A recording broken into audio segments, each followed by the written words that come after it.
Hey y'all, it's me, David, again. You're on my channel. Hi. Welcome to this video. I haven't filmed in a really long time, so I'm really bad at how do I do my intros and my outros and all this stuff. So last week I recorded an update video of where I've been. I was going to title it Dave went missing, found dead, because that's kind of true, and I thought it'd be kind of fun clickbait in the first video back, oh no, Dave's dead, but I did a Bible review earlier this week, so no, I'm not dead. But when I recorded that video last week, I was editing. I think I mentioned this in the previous video, but while I was editing, the video file was still uploading. My card was hooked up to the computer, and then it just dropped on the floor and the SD card broke. So I don't know if it was physical or if it was when you pull it out and it says, if you eject this improperly, it could harm your memory or whatever, and it never does. But then that's the one time that it actually did hurt. I'm like, oh no, gosh, toot the stuff. So I lost everything, which was that video from last week, a second one for Patreon that was going to be uploaded the same day.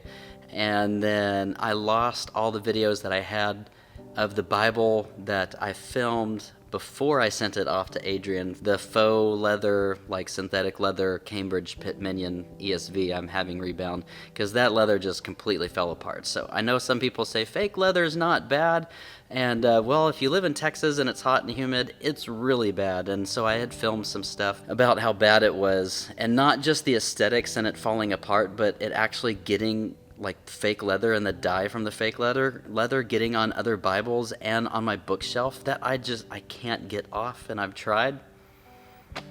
So I lost those videos. So when I do that Bible review, I'll just tell you all about it all over again, like you never heard it. And then you can just smile and nod oh yeah, we've never heard this. This is all new information, even though I just told you. But anyway, that's what happened last week. But I wanted to redo it again, not just for the sake of doing another update. I felt like, hey, bam, I'm back with the Bible review. But I did have a few of you reach out and just say, hey man, you've really inspired me with losing weight. And how are you doing it? And so I guess this is kind of still an update, but it's my weight loss journey, and it has been a spiritual journey too. And so that original clickbait title that I was going to do, Missing, Found Dead, was yeah, I'm missing because I'm losing weight, but found dead because I've had to die to myself. So I'll explain a little bit, but that's part of why I've been too busy to film. It's been a combination of two things: really busy in the ministry, which I'll still do an update video for the patrons that will be uploaded over there after this video as well. But the ministry side has kept us busy, especially with this season, really all year long, and then concentrated in the fall, and still is just marriages. And so it's new weddings and marriages kind of under attack right now, and so we've just been noticing that, but that's been keeping us busy. And then two, I've really been hotly focused on losing weight and getting in shape and getting healthy again. So here's that journey. I'm easily demotivated by things like details and having to track all my carbs and put them in phones and track every calorie I'm burning and put on the heart monitors and drive to the gym and do some form of exercise that's boring and I don't see any results anyway because I never stick with it. And so that stuff demotivates me highly. Knowing that about myself, I kind of tweak some things around that, and I'll get into that here in a second. But I really just kind of let myself go, and even in my 30s understood in my 30s I'll go nuts, and when I get around 40 it's probably going to be time to get back in shape again. And I always had that in the back of my mind. But really it was just getting out of hand as far as the eating and the inactivity. I would do projects and stuff every once in a while, but just as far as being an active person, I really wasn't, because the ministry, the online stuff, it keeps you busy in a non-active way. Sometimes, and so it's you have to be really intentional with the activity, and I wasn't, and so I'd be so worn out from doing things that kept me busy but not physically active that I began to just eat for entertainment. And so it's at the end of the day I would entertain myself with food, I would watch a movie, and you eat an entertaining dinner, and then you get movie food, movie candy and ice cream and whatnots and all that stuff. And I'm just blowing through calories and blowing up, and I'm mostly ignoring it because I'm covering it up by, one, not really getting on the scale anymore. I stopped getting on the scale after I saw it say 212 pounds, which I'm 5'8", so 212 pounds for a 5'8" guy, that's pretty big. I was just kind of ashamed, so it's like, I'm just going to ignore this and feel like I'm okay. And so the other things, it's like you grow your beard out a little bit thicker, and you trim around your neck, and you kind of have this faux jawline. Then when I'm filming for YouTube and stuff, I can put the camera up higher. You might notice that now when you go back to other videos, it's at eye level now, but other videos, when I have put on weight, like the camera's high, so I'm like talking like this to you. And so you can cover it up with things like that. And so I was just ignoring it. But I would see myself, oh gosh, on the live stream for SA Tabernacle House of Prayer. And I'd see myself preaching or playing an instrument. And I'm just like, sheesh. That's got to be the camera, because I can't be that big. I don't want to watch the video. I much prefer just listening to the recording. Thank you very much. And again, I don't know how high my weight got, because I just stopped getting on the scale. I was just ignoring it. But I was just out of control, and I was buying, bigger pants and bigger belts and just bigger clothes. Last year I started having to get like all new shirts that would cover up, the man stuff, how do I say this on a Christian YouTube channel? I don't know, just man boobs. Like, how do I make my man boobs look better? I know, button-up shirts. And so I started wearing like a ton of button-up shirts. And it was just getting out of hand last year at the beginning of the year. Spending time with the Lord. It wasn't ominous, but it was serious. I had this very serious conviction from the Lord: get in shape or die young. And I knew that meant eating healthy and being active in some way. And so I had this, and it's like, okay, my soul's moving towards this at least, and like, okay, I agree, I need to do something. And COVID got me scared of doctors, so I hadn't been to a doctor or hospital so long for me personally. I just got reestablished with the VA last week, and I was real timid, like going in there, like making sure like no one's gonna just jump out of a corner and ninja chop a needle into my arm, or like make me do something, or offer me things like they're offering the vets in Canada. But it was okay. That I was kind of put at ease, so finally established with them again. But I was just kind of ignoring my health, and it really was kind of affecting my spiritual life, because just like a constant full belly and not having that gift of hunger with you sometimes can just override your sensitivity and the spirit to the Lord. Anyway, the first of the year, had that conviction of the Lord: get in shape or die young. But that was honestly not enough to get me really rolling in the direction. There were 4 key moments at the beginning of last year, or I should say the beginning of this year, right? Beginning of 2022. When I'm filming this, it's still December 2022. But the beginning of this year, conviction of the Lord came. And then for our tax return, some of you will think I'm stupid nuts, but this is a real reason for the second one. For our tax returns, we usually budget out a little bit for us to just, go nuts and buy something that we normally can't afford. And then we, do responsible things with the larger chunk of it, but Allie and I always get something nicer-ish for ourselves during that time. So this year, what I wanted was body armor. And so I got plates and a plate carrier, and now I don't wear body armor all the time. It's not like a full-time job thing anymore. When I did, I wore lighter stuff, but this time my mindset is, if I'm gonna pull this out and actually have to use it, I want the best that I can get. So I'm telling you, like level 4 plus plates that will stop black tip 30-06, like in the front, in the back, and the sides. And so the plate carrier came in, got the plates all put in, and built up a med kit to be put in the pouches. And so with the full ammo loadout, the med kit, and the armor plates, which is most of the weight, was over 40 pounds. And I put that thing on, and I was so out of shape. I mean, just standing there with this on and just moving around a little bit and kind of mosey into this corner and then mosey over to this corner with it on, just to see what it felt like, with all my thick midsection stuff and my, my other bits that were big. Didn't fit well, but more than that, it was just the weight. I was out of breath just even moseying around or just standing around the house. And I'm like, oh my gosh, if I'm ever seriously going to have to carry this, I gotta get in shape. And because there's no way I am gonna throw this on and be any sort of effective. Like, just having the body armor on, if I needed it in a situation, would immediately take me out of the fight. So it's like, shoot, now I really have to get in shape, because, first God told me, get in shape or die young. Second was the body armor thing, just like, oh man, this is cool, to have, but impractical because I can't use it because I'm not in shape. The third thing is a really fun thing. Again, I'm still ignoring kind of my weight and the problems, have these two things floating around in my head, like, yeah, I'll do something someday. It was still just that I know I need to do it, I'll get around to it. The body armor thing happened around March, April time frame. And then in May, Allie and I were driving to Gonzales, Texas, either there or back.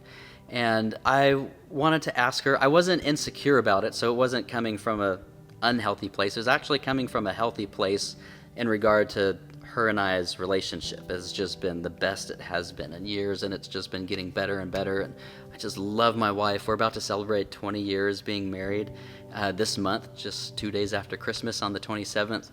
And just my marriage, once we have our anniversary, my marriage is going to be older than I was when I got married. And so just like, wow, I've spent most of my life with this beautiful woman, and we're still just best friends. And she's so beautiful and funny and smart and full of wisdom and beautiful. And so anyway, I'm so blessed to be with her. But the Lord's really been bringing us to a healthy place. And so I had these questions come up, but again, they came from a healthy place. It wasn't an insecure place, but I'm just wondering, like how she thinks and like what are the things that she values in me as her husband. And I framed the question like this to her as well. Like, I always tell you you're pretty and beautiful and give you kisses and hugs and stuff like that. And, at this point, like, her love language was physical touch was at the bottom, and physical touch is at the top of mine, especially when it comes to my wife. Like, I don't need to touch guys so much. Thank the Lord for that. But I like touching my wife. Thank the Lord for that too. Anyway, it was just like trying to figure out these imbalances or just differences in the way we receive and express love, communicate to each other. And so I had asked her, I tell you you're pretty all the time, and so I'm not thinking physical touch. I'm thinking like words of affirmation, compliments, and all this stuff, because I don't really get them much from her in that season. And it had been kind of the norm, but it wasn't because she didn't love me. Again, the question was framed like, I tell you these things like all the time, but I don't get really feedback. So what do you like about me? Her answer was all character stuff. It was all like, well, you're nice, and I like being friends with you, and sometimes you're funny. I hate your farts. Sometimes you're not funny, but you can be funny, but you're really, really nice. And it was just all this like character stuff.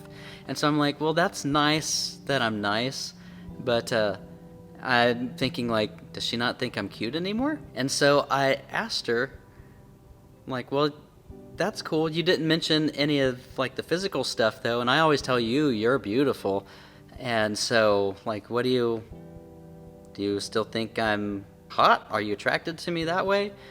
And she just dodged the question like a real politician. She's like, you're really nice.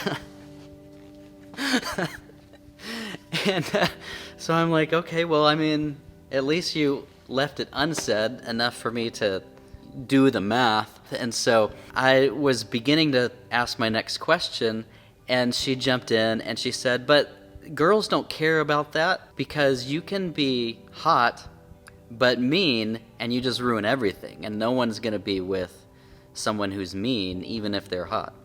And so girls don't care so much about the hot, they just want you to be nice and fun to hang out with. So I'm like, So then I asked her the question, what if I'm hot and nice? And I don't see this face on her too much. She has like sometimes she'll smile and it's this little 10-year-old girl coming out of her. I don't know, maybe 18 would be more appropriate since we're talking about married people stuff. This 18-year-old girl thing coming out of her where she gets like this cute little grin, like that would be really cool type grin. So she didn't say anything, she just smiled. And I just saw her smile and I'm like, the way she was smiling, just her body language and facial expression, I'm like, okay, enough said, I got it. She's like, no, I'm not trying to say you're not cute and all that stuff. I'm like, nope, your face, you just said it all. I got it, enough said. So then, this is the third thing of, I want to be hot and nice for my wife. I want to be physically attractive to her. I want her to be able to enjoy me like I enjoy her. And again, this didn't come out of a place of insecurity. It came out of a place of health and more of just this objective, like, okay, I really have work to do. And plus, I know I need to get in shape to carry body armor. And then at the beginning of the year, the Lord telling me, get in shape or die young. And so that was thing number 3. Now you're going to laugh even harder because Top Gun Maverick changed my life. And that's really thing number 4. It's Top Gun Maverick, which my wife and I saw together in the theater like 5 times. We were just so happy how clean it was and enjoyable it was. It was like going back in a time machine and just seeing a good old wholesome family movie with none of the raunchy stuff, none of the current wokey bits in it. And it was just so, one of the main reasons we went was like, yeah, the sequences were cool on the big screen, but it's like we wanted to vote with our money, like, please make more movies like this and not this stupid crap.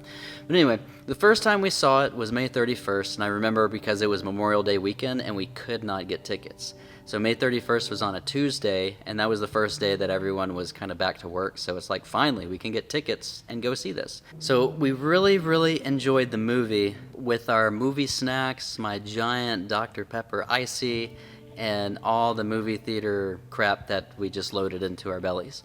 And we're driving home from the movie, and we're just like pumped up, like, yeah, that was awesome, jet planes and Tom Cruise and Rooster. So we're talking about the movie and just like, what'd you like about it? And I had brought up, it made me miss the military. Now, for me to say that is a really big deal. I got out in 2008, and my nightmares that I've had since 2008, I don't have many nightmares, but when I do, it's always centered around me getting recalled back to the military, and I gotta cut my hair and shave my beard and like fit back into a uniform and get put back into that whole schedule and culture. So I was excited to get out in 2008, even though I would say I enjoyed my time, but it's like I enjoyed my time, and like I look back on it with fond memories, especially after Top Gun Maverick. But it really captured the military culture so well that it made me miss the military. But then its connection to the weight loss was, it got my wheels spinning, because I remember like basic training, tech school, times of group PT together, because I never went to the gym by myself, but we do group PT. But I remember being in such good shape in that season. Forget like I was in my early 20s and late teens, but I was still eating like crap, but just the little bit of activity that we did kept me slim and still fit to do my job. So I was remembering how easy it was to just do something every day. And I didn't have to do that much with my eating. So that already got the wheels turning. All the details that I'd mentioned about tracking all the macros and the carbs and the calories and like the heart monitor rate and going to the gym where everyone's better than you and looks better than you and grunts better than you and takes the machines always that you want to use, and then you don't even know if you're using all the machines right. I hate the gym so much. So then I began considering, like, maybe this could be simple, and I don't have to worry about all this stuff. So this was my internal dialogue, and then my wife asked me, well, why do you miss the military?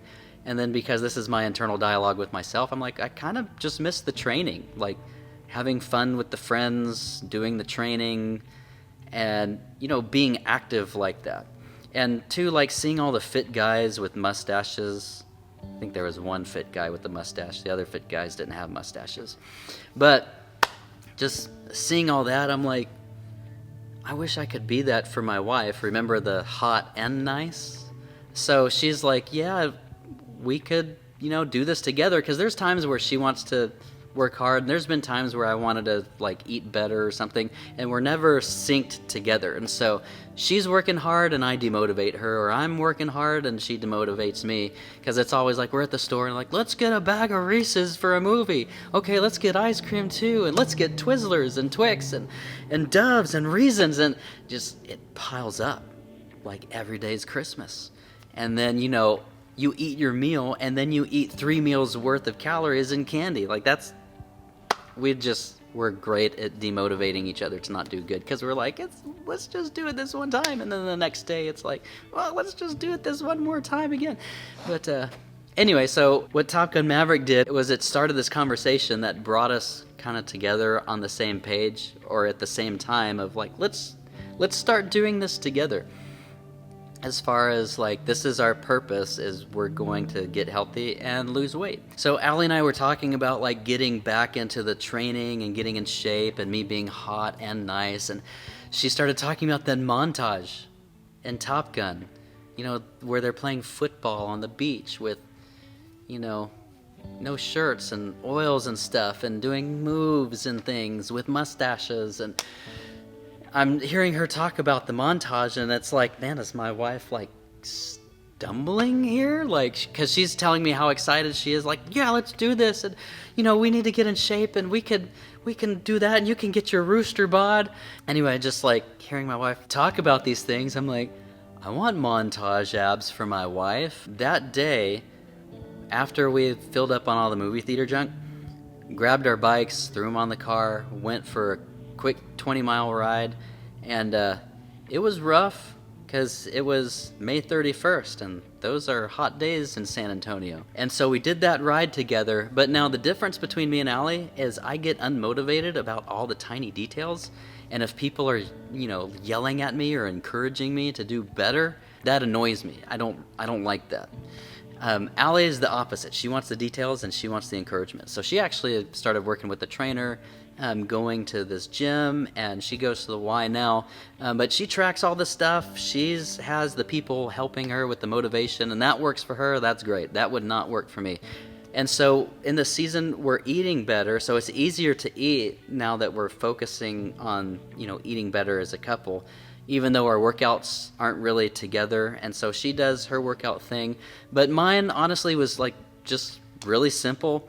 I figured, 4 things. If I eat less, eat better food, lift weights, and ride my bike, if I just keep doing those 4 things, maybe something will happen. And so, honestly, that's where I've been. It's just been building on that. The bike riding's played such a huge role. I'd say the bike riding and the diet have been like the 2 biggest things. Eating better quality food and the lifting weights, they're important, and I wouldn't misplace them. I wouldn't choose just 2 things. I would do all 4 of those things. But my energy and focus has been on shifting my mindset around food. So not eating for entertainment, but eating for fuel. Like the fuel tank's empty and it's time to fill up with gas again so I can go do more stuff. And that's really been it. I'll still have times where I can enjoy and indulge a little bit, but they've become special treats. I think my mindset, what happened is I like all these different things for special treats, whether it's a type of savory dinner or a super awesome dessert.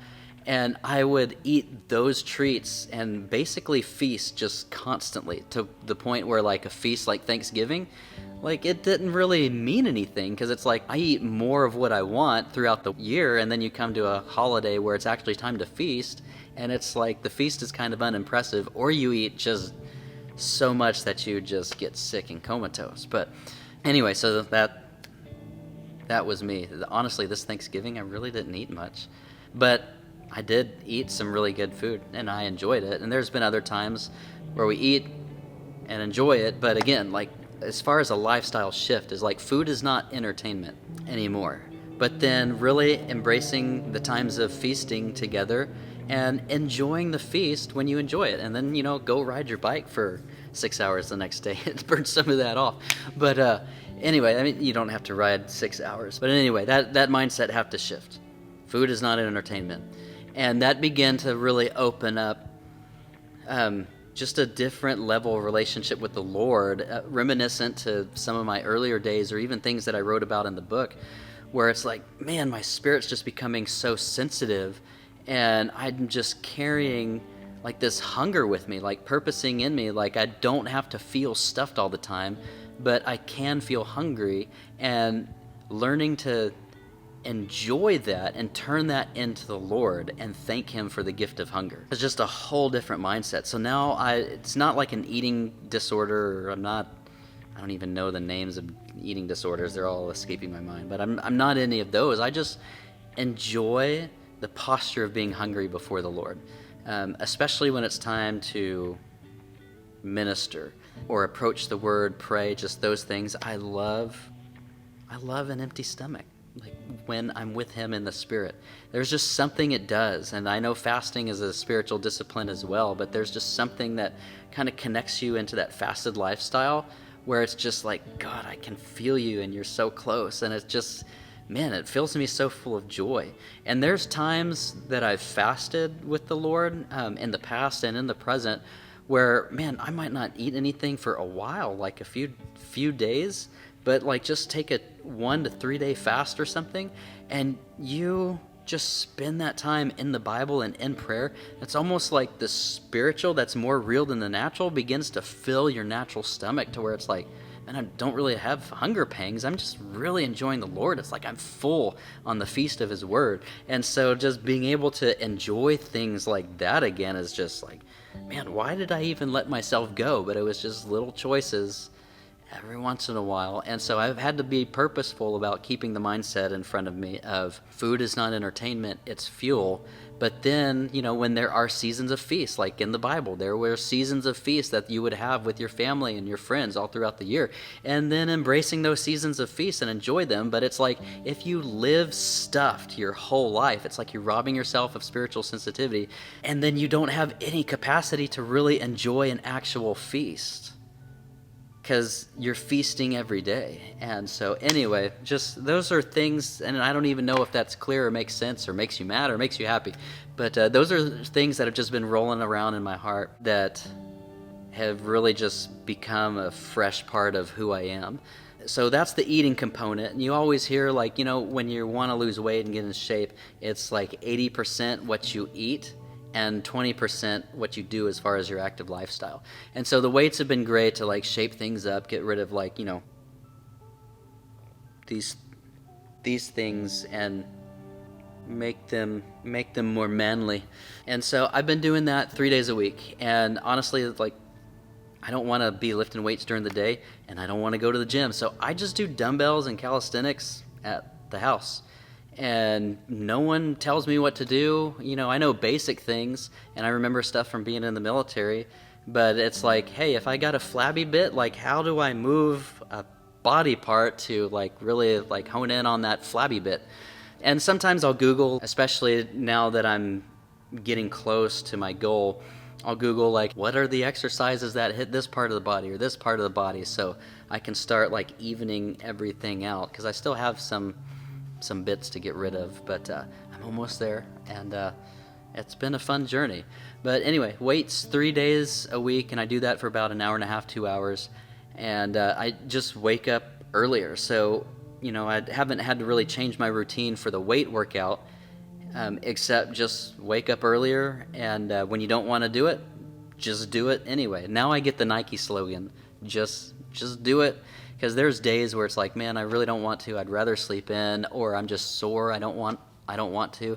And so at the beginning, like really embracing things like an upset stomach and working through that. Like, I think I puked the first couple of days, but just, this might sound weird, but learning to embrace like the soreness of the muscles. Like, yeah, it stinks, but it's evidence that something's going on and something's different. And obviously that gets better over time, but I still try to work where there's a little bit of soreness, and like, so that I'm building things and shaping things up and stuff. But just embracing the soreness, embracing the upset stomach when that happens. And that hadn't happened for a while, especially weightlifting. I think there was a few weeks ago where I was working hard and felt it kind of creep on, and so you just kind of chill out for a little bit, or usually it'll come on like afterwards where it's like, whoa.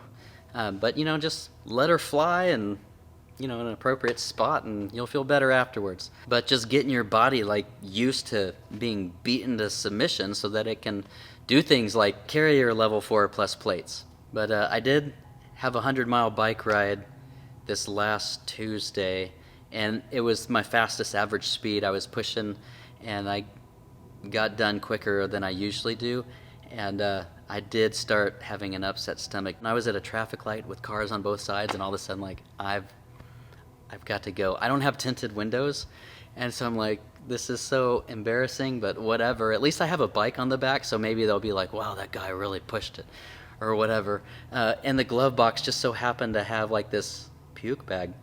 Maybe this is too much information for you, but I don't care. Weirder things go on the internet.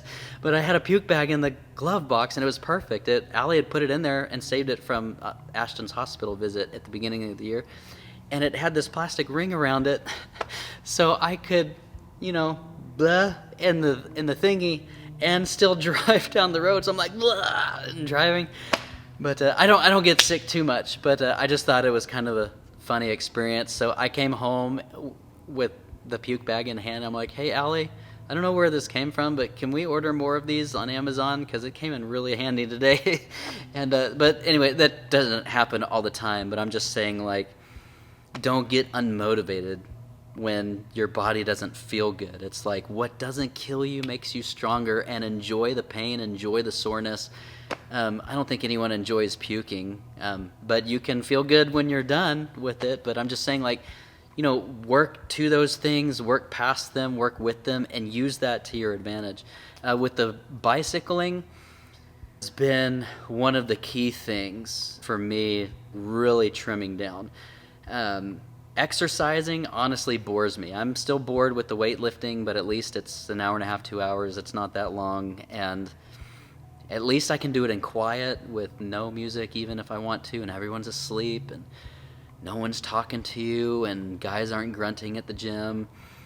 And so every time I just need a heavier set of dumbbells, I just go to Academy and get a heavier set of dumbbells. But so that's been me, just at home doing that. But the cycling has been my favorite form of exercise because it's not boring, because you have that sensation of speed, like you're doing something. And so it's like, now it's like, man, I can go forever because I don't get bored on my bike. Even if you just kind of have like these zone out moments, there's never this bored, like, oh gosh, when is this going to be over? So for me, I've really enjoyed that. Like, I've always hated running, I've always hated treadmills, and I can't run now anyway because of my knees and my shoulder, disabled vet. So I have a few injuries that I got to be careful with how I impact, my body. So the cycling has been low impact, but it's been fun. Like, it doesn't bore me. I really enjoy it. And so I've backed off a little bit from it now, not as far as like mileage and time, but on days. And so at the very beginning, my priority was on trimming down and not necessarily finding the tone, because it's like I was so chunky like everywhere that it's like, who cares if I'm like tone underneath my chunk? Like, I need to get rid of the chunk. And again, like all the, you got to work out this way with this plan and these carbs and this weight and this, just like, again, that stuff demotivates me. So I had heard, maybe don't weight lift and do cardio like the same day, but I didn't even care.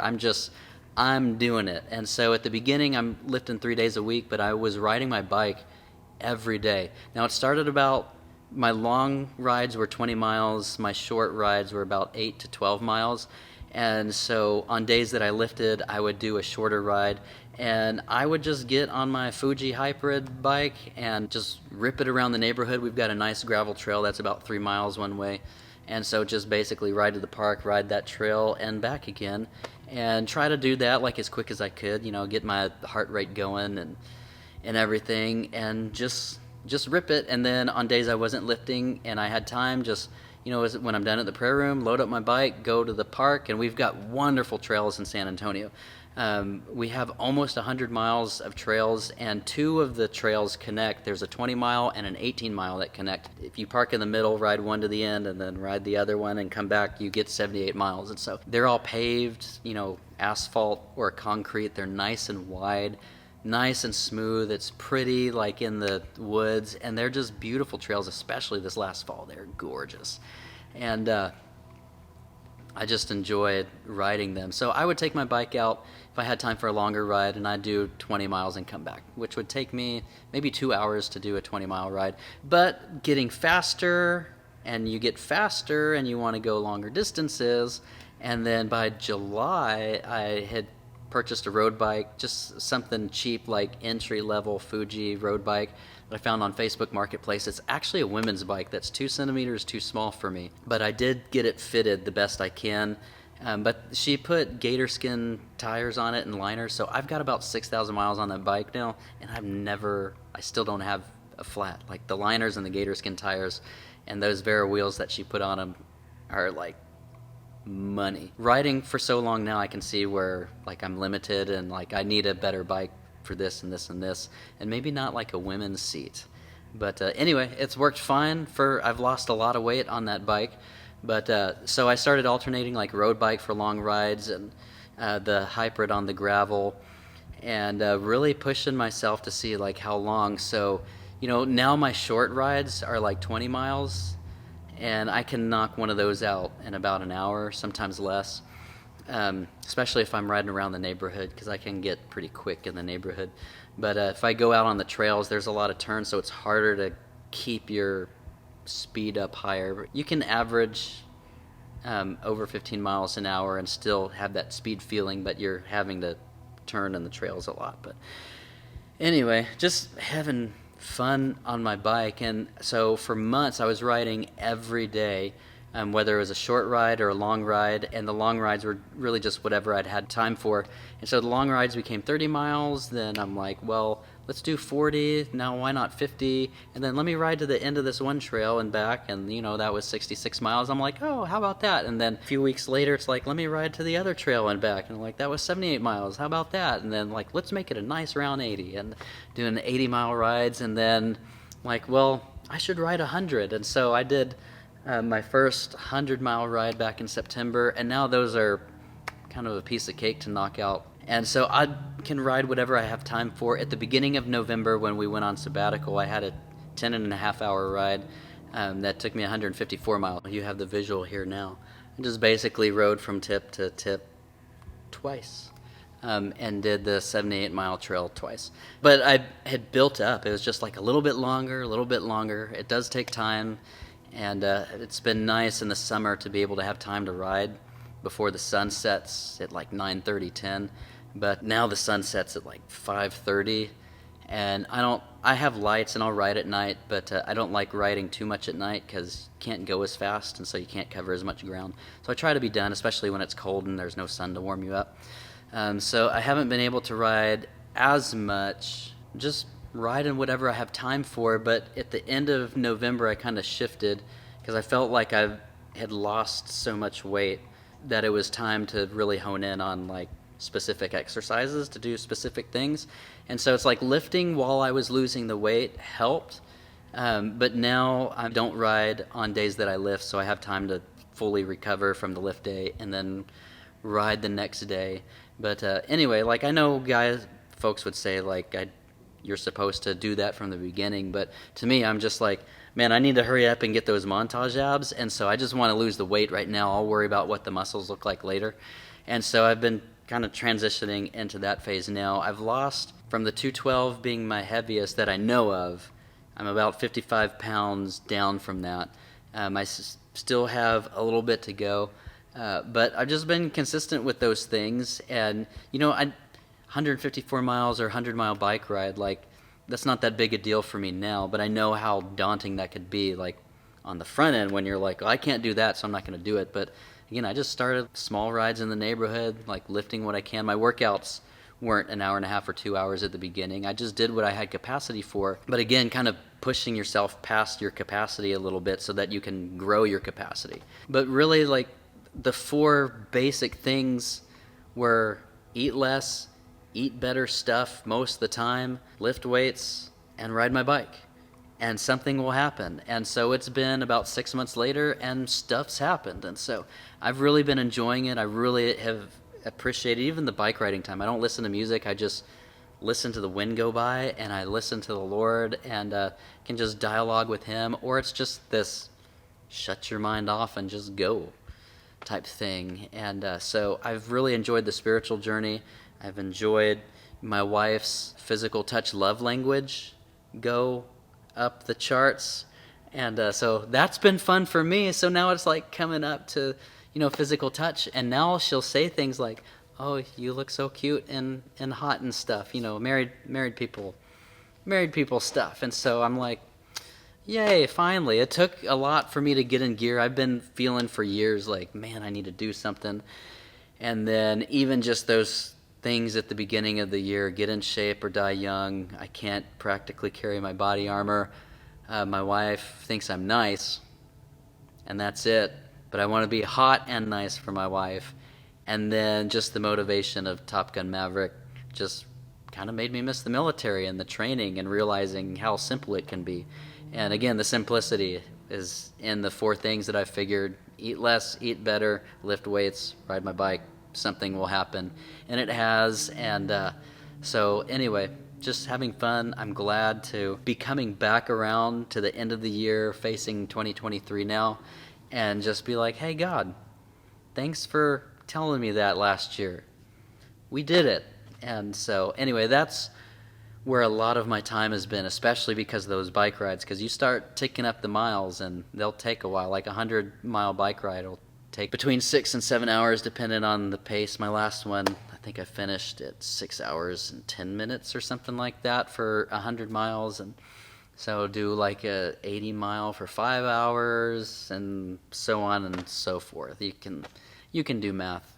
But so that's where my focus has been, and honestly it's been like a healthy thing too, to just kind of reset, especially since I was so stuffed that I was becoming spiritually disconnected. But anyway, that's where I've been. It's been an awesome time with the Lord, but it has come with having to sacrifice. But now that I'm not riding my bike as much on lift days, sometimes if I get a wild hair, I might go on Strava and just go segment hunting for like 10 or 20 minutes and find a segment where I want to try to take King of the Mountain. So that's really been my rides. If I have a short ride, I want to go segment hunting because it really pushes me to go fast and put my all into it, even just for a short period of time.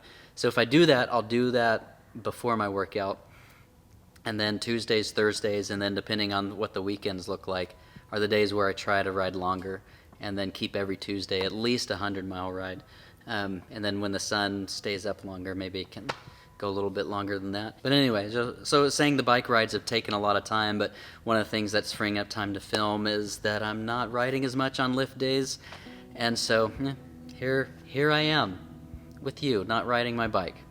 And so it was a little bit weird, getting used to not riding my bike as much anymore. I don't ride it every day. I ride it 4 days a week now.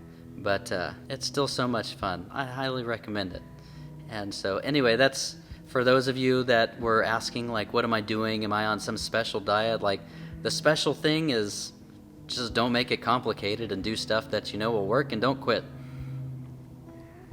That's it. That's my secret weight loss video for you. Totally free. Just like and comment and subscribe. Subscribe to my Patreon, buy my book, and download my music. But other than that, totally free. It's all yours. And I mean, we're at the end of the video anyway, so you don't have to do any of those things. You don't have to buy my book if you don't want to. You can totally just watch this video for free. If you don't want to buy my music, you don't have to. If you don't want to be a patron, you don't have to. But anyway, now I'm just getting kind of goofy, and I need to go home and go tool shopping with my son because he starts his electrician apprenticeship on Monday. This is very exciting. Thanks for joining me for another video, and thanks for those who were asking about the weight loss and the journey and what that's been. And thank you for y'all's patience and me not filming really these last several months so that I can grow this wonderful mustache to out-rooster. Anyway, that's it. Y'all take care. I'll see you next week with a Bible or two maybe. All right. Y'all have a good one. Peace out.